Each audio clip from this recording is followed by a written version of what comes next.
मनु जी के पुत्र जो महाराज उत्तानपाद हुए, उनके पुत्र श्री ध्रुव जी महाराज जो भगवान के परम भक्त हुए। 5 वर्ष की अवस्था में ध्रुव जी ने भगवान का दर्शन प्राप्त कर लिया। मूल कथा यही है। और ये ध्रुव जी मनु के पुत्र उत्तानपाद, उत्तानपाद के पुत्र ध्रुव है। 5 महीने की कठिन तपस्या में ध्रुव जी को भगवान का दर्शन कैसे हुआ? कहते हैं इनकी सौतेली मां ने इनका अपमान कर दिया। सौतेली मां ने कहा, पिता की ये गद्दी तुमको नहीं मिलेगी, क्योंकि तुम मेरे सवत के बेटा हो, और पिता की गद्दी चाहते हो तो भगवान की तपस्या करो और भगवान की कृपा होगी, तब तुम्हें ये गद्दी प्राप्त होगी। ध्रुव जी को ये बात लग गई और ध्रुव जी चले गए। और ध्रुव जी ने जाकर के 5 महीने कठिन तप किया। और ध्रुव जी की तपस्या कितनी विलक्षण थी। रास्ते में उनको नारद जी मिल गए और नारद जी ने मंत्र की दीक्षा दे दी। इसी 12 अक्षर के मंत्र का उपदेश नारद जी ने ध्रुव जी को दिया और कहा, जाओ इसी मंत्र का जप करो। कहां? बोले जमुना के तट पर। और जमुना की बालू से भगवान की मूर्ति बना लेना, और जो तुम्हें मिल जाए कंदमूल फल उसी से पूजा कर लेना और मंत्र का जप करना। नारद जी का उपदेश सुनकर के 3 दिन बीत जाता, तब कंदमूल फल खाते, फिर मंत्र का जप करते, फिर 3 दिन बाद खाते। दूसरा महीना आया तो दूसरे महीने में 6 दिन तक। द्वितीयम चानयन मासम षष्ठे षष्ठेर भको दिने। तीसरा महीना जब आया तो 9 दिन तक कुछ नहीं, न खाना न पीना, केवल मंत्र का जप करते रहे। चौथा महीना जब आया तो चतुर्थम अपि वही मासम द्वादशे द्वादशे हनि। चौथे महीने में 12 दिन तक। चौथे महीने में तो केवल 2 दिन खाया ध्रुव जी ने, और मंत्र का जप करते रहे। ध्रुव जी की इस कथा से प्रेरणा लेनी चाहिए। आज के लोग कहते हैं, महाराज भूखे भजन न हो गोपाला, और ले लो अपनी कंठी माला। बिना भूखे और भूखे रह करके भजन नहीं होगा। लेकिन ध्रुव जी को देखो, 12 दिन तक कुछ नहीं, और मंत्र का जप करते। 5वां महीना आया, पंचमे मास्यनुप्राप्ते जितश्वासो नृपात्मजः। 5वें महीने में ध्रुव जी ने अपनी श्वास को जीत लिया। भोजन कौन कहे, पानी कौन कहे, अब तो श्वास लेने की भी जरूरत है। अखंड समाधि लग गई, वो भी बैठ करके नहीं, खड़े होकर। वो भी 2 पैर पर नहीं, 1 पैर पर खड़े होकर। एक पैर को उठा करके दूसरे पैर के घुटने पर टिका दिया, और एक पैर से खड़े होकर ध्यायन ब्रह्म पदैकेन तस्तौ स्थाणुरिवाचलः। वेदव्यास जी कहते हैं कि एक पैर पर कोई खड़ा हो तो बैलेंस बिगड़ जाएगा, ज्यादा देर नहीं खड़े हो सकते, डगमग डगमग होगा, आप गिरे कि तब गिरे। लेकिन ध्रुव जी कैसे खड़े हैं? बोले स्थाणुरिव अचलः। जैसे अस्थाणु अचल होता है। अस्थाणु, कोई मोटा पेड़ हो और ऊपर से उसे काट दिया जाए और उसकी जड़ जमीन में लगी हो, अब उस ठूंठ को पकड़ करके हिलाओ, वो हिल नहीं सकता, उसी को अस्थाणु कहा जाता है। वेदव्यास जी कहते हैं, करने लगे, अखंड समाधि लग गई। अंत में भगवान को आना पड़ा। भगवान आए।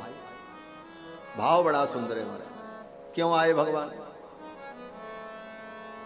भक्त को दर्शन देने आए, भक्त की तपस्या से प्रसन्न होकर दर्शन देने आए।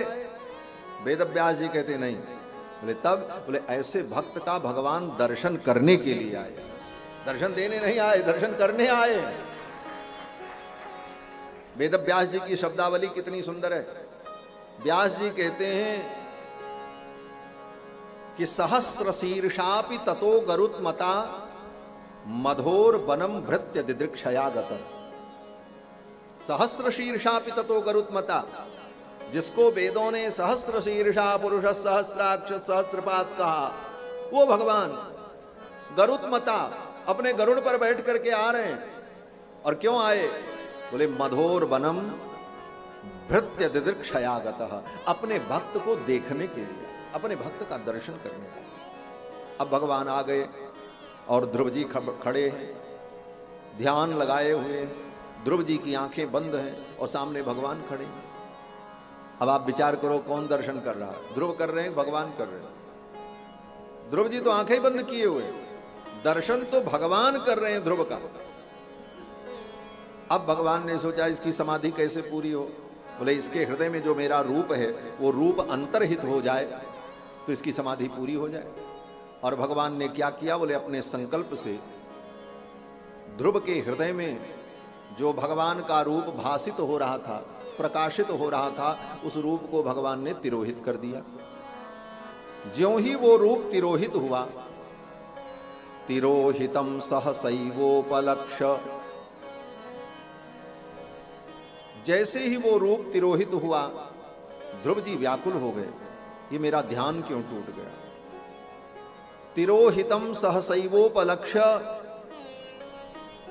उसी समय ध्रुव जी की आंखें खुल गईं और ज्यों ही ध्रुव ने टक से आंख खोली तो ध्रुव जी देखते क्या हैं, बोले जो रूप हृदय में दिखाई पड़ रहा था वही रूप सामने खड़ा था। सशंख चक्रम सकिरीट कुंडलम सपीत वस्त्रम सरसीरुहे क्षणम सहार वक्ष स्थल कौस्तुभ श्रियम नमामि विष्णुम शिरसा चतुर्भुज। शंख चक्र गदा पद्म धारण किए, पीतांबर बनमाला विभूषित, कोटि कोटि कंदर्प दर्प दलन पटीयान महतो महीयान सर्वतो ज्यायान, भगवान श्री वैकुंठनाथ ध्रुव के सामने खड़े मुस्कुरा रहे। अब ध्रुव ने जब भगवान को देखा, ध्रुव जी ने सोचा भगवान मेरे सामने खड़े, मैं इनकी स्तुति करूं। और ध्रुव जी को स्तुति मालूम नहीं थी। स्तुति करने का दो तरीका होता है। एक तरीका तो यह है कि आप बहुत बड़े विद्वान हैं, पढ़े लिखे हैं, तो आप तुरंत स्तुति बनाओ, श्लोक बनाओ, कविता बनाओ, छप्पे बनाओ, छंद बनाओ, स्तुति करो भगवान की। एक तरीका। और दूसरा तरीका, अगर ऐसी योग्यता नहीं है तो पहले से महापुरुषों ने जो स्तुति बनाई है उसको याद कर लो और रोज भगवान को सुनाते रहो। जैसे सवेरे शाम हम भी नहीं बताई।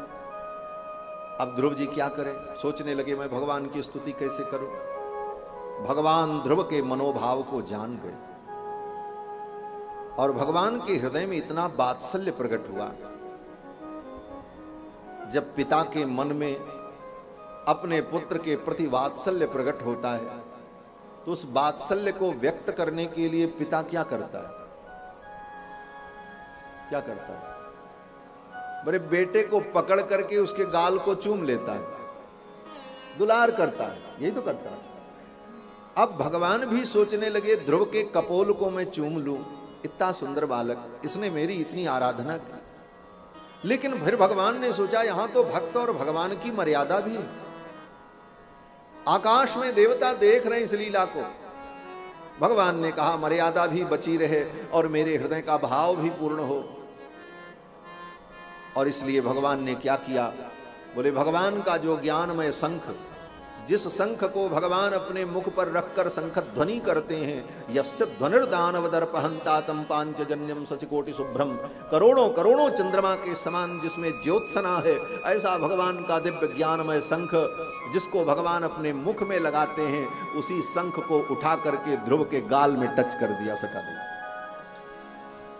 ले ये क्या था, बोले डायरेक्ट नहीं तो इनडायरेक्ट ही सही ठाकुर जी ने ध्रुव के कपोल को चूम लिया। जिस शंख को अपने मुख में लगाते थे उसी शंख को वहां लगा।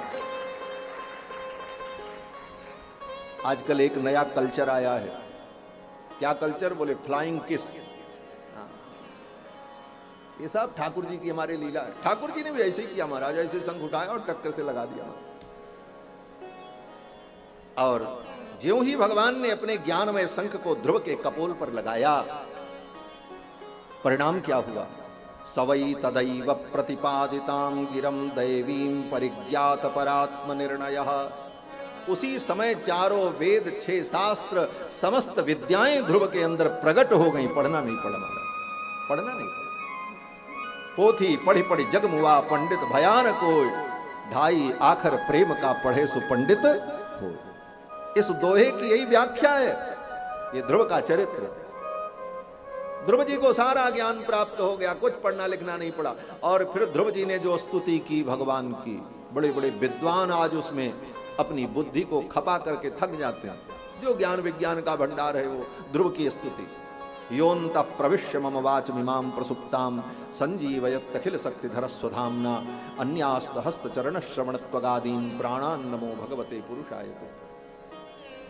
कथा तो बड़ी लंबी है। ध्रुव जी ने बड़ी सुंदर स्तुति की और फिर भगवान ने कहा जाओ पिता का राज्य तुम्हें प्राप्त होगा, 36,000 वर्ष राज्य करना और फिर मेरे धाम को चले आना। ध्रुव जी को भगवान ने विदा कर दिया। ध्रुव जी आए और पिता का राज्य उन्हें प्राप्त हुआ। ये ध्रुव जी का चरित्र सुखदेव जी ने सुनाया राजा परीक्षित को। इन्हीं के वंश में आगे